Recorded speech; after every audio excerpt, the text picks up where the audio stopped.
The man of God arose early and went out. There was an army surrounding the city with horses and chariots. And his servant said to him, "Alas, my master, what shall we do?"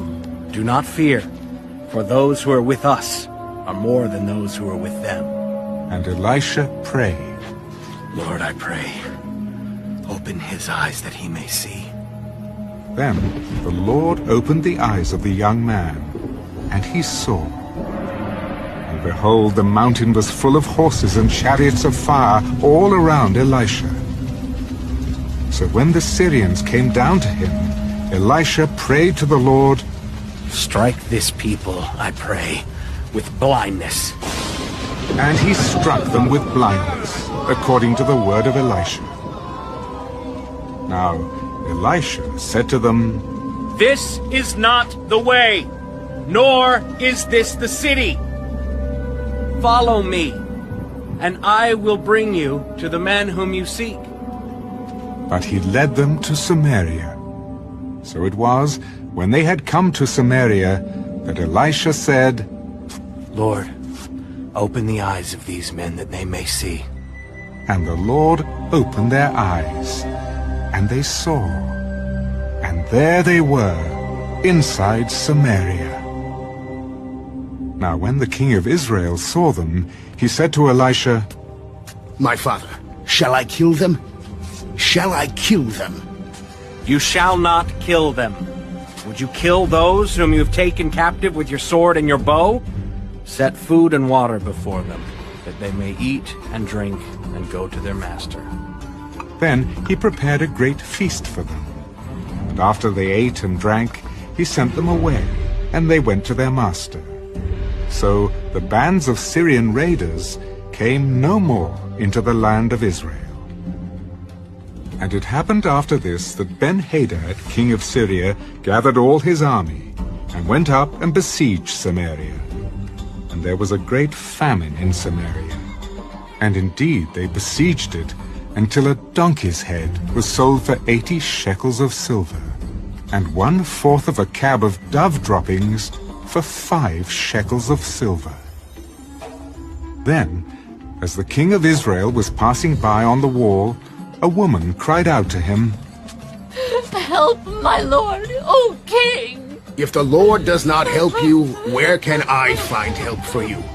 From the threshing floor, or from the wine press? What is troubling you?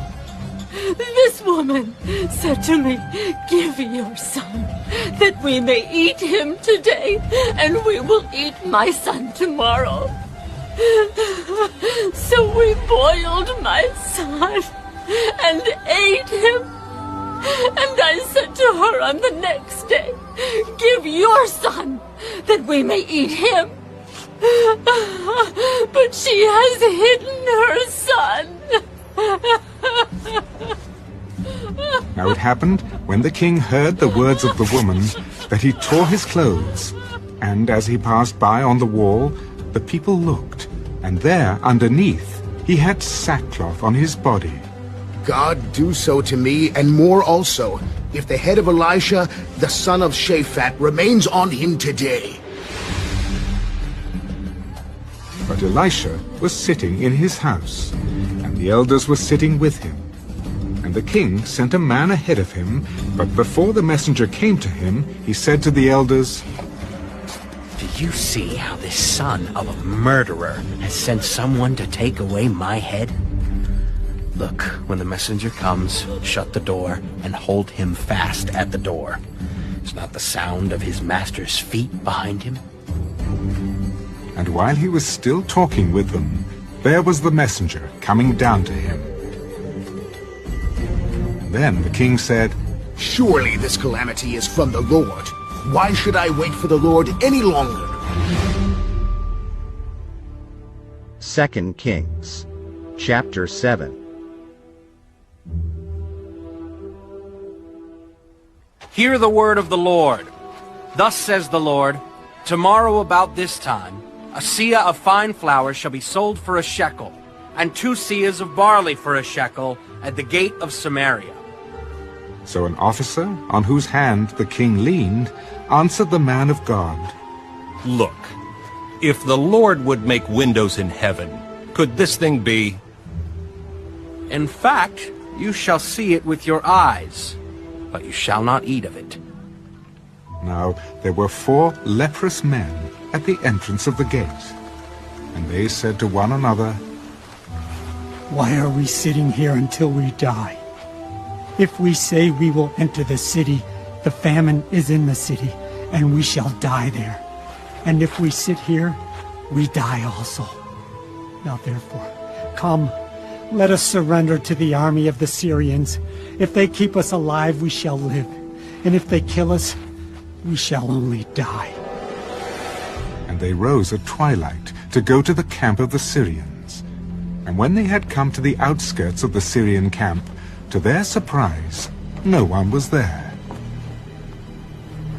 For the Lord had caused the army of the Syrians to hear the noise of chariots and the noise of horses, the noise of a great army. So they said to one another, Look, the king of Israel has hired against us the kings of the Hittites and the kings of the Egyptians to attack us. Therefore they arose and fled at twilight, and left the camp intact, their tents, their horses, and their donkeys, and they fled for their lives. And when these lepers came to the outskirts of the camp, they went into one tent, and ate and drank, and carried from it silver and gold and clothing, and went and hid them. Then they came back and entered another tent, and carried some from there also, and went and hid it. Then they said to one another, We are not doing right. This day is a day of good news, and we remain silent. If we wait until morning light, some punishment will come upon us. Now therefore, come, let us go and tell the king's household.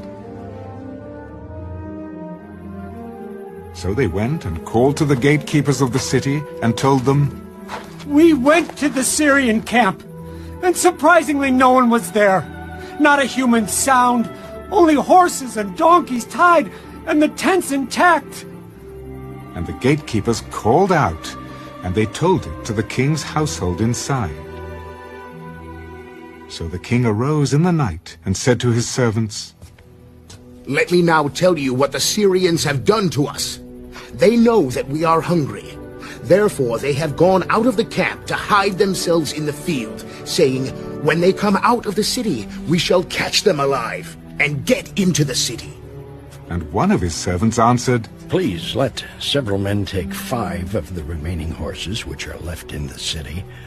Look, they may either become like all the multitude of Israel that are left in it, or indeed, I say they may become like all the multitude of Israel left from those who are consumed. So let us send them and see. Therefore they took 2 chariots with horses, and the king sent them in the direction of the Syrian army. Go.